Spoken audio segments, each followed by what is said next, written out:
Container बनाने वाली काफी ज्यादा जानी मानी कंपनी टपरवेयर अब जल्द ही बंद हो सकती है। जी हां, कंपनी ने अपने कारोबार को समेटने के संकेत दे दिए हैं। कंपनी का कहना है कि वो अब अपने कारोबार को जारी रखने में सक्षम नहीं है, तो ऐसा माना जा रहा है कि अब जल्द ही ये कंपनी बंद हो सकती है और टपरवेयर के लंच बॉक्स या कंटेनर्स पूरी तरह से मार्केट से खत्म हो सकते हैं। तो चलिए इस रिपोर्ट में कंपनी के बारे में मैं आपको बताती हूँ। 77 साल पहले एक अमेरिकन अर्ल सिल्स टपर नाम के केमिकल इंजीनियर ने इसकी शुरुआत की थी। ब्राउनी वाइस की भूमिका इसे दुनिया भर के घरों तक पहुंचाने में महत्वपूर्ण रही है। ब्राउनी वाइस 1950 के दशक की एक ऐसी महिला थी जो अपने तलाक के बाद काम के लिए जूझ रही थी। उन्होंने टपरवेयर को बेचना शुरू किया और उन्होंने उसके महत्व को महसूस किया था। वाइस ने एक काम किया, उन्होंने गृहिणियों को घर पर पार्टियां करना सिखाया। वो इसके साथ ही टपरवेयर को कमीशन पर बेचना भी सिखाती थी। घर बैठे ही महिलाओं को सशक्त बनाया जाने लगा और टपरवेयर की ये रणनीति सचमुच बहुत कारगर साबित हुई थी।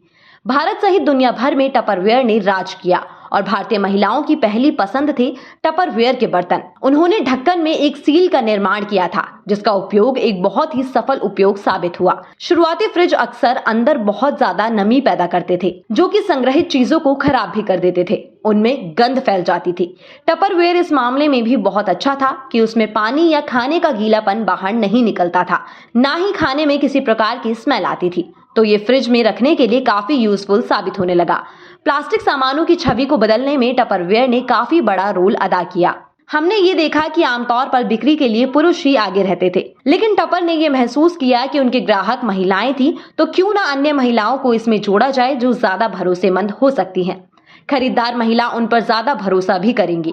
एक बड़ी क्रांति इस बात को कहा जा सकता है कि टपरवेयर ने प्लास्टिक को प्रीमियम के रूप में देखने का नजरिया पेश किया था। इस बात का अंदाजा इससे भी लगाया जा सकता है कि बताया जाता है कि क्वीन एलिजाबेथ भी जीवन भर इसका इस्तेमाल करती रही।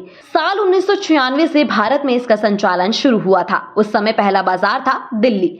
ये बड़ा काम भारत में सिर्फ 3 से 40 महिलाओं की एक टीम के साथ हुआ था, लेकिन समय के साथ इसकी जगह भारत में बहुत मजबूत बनती चली गई। 2009 में भारत में एक्वासेफ बॉटल्स भी लॉन्च की। 2010 में देहरादून में एक नया मैन्युफैक्चरिंग प्लांट भी लॉन्च हुआ। यूं कहें कि भारत में इस कंपनी पर लोगों ने आंख मूंद कर भरोसा किया था। लेकिन आज सिचुएशन ये है कि कंपनी ने कारोबार समेटने का संकेत दे दिया है। अमेरिकी कंपनी ने ये कह दिया है कि वो अपना कारोबार जारी रखने में समर्थ नहीं है। उसके शेयर में 49% की गिरावट देखी गई। यूं तो कंपनी ने 2020 तक अच्छा कारोबार किया, लेकिन महामारी के बाद के दौर में कंपनी की स्थिति संभलने में नाकाम रही।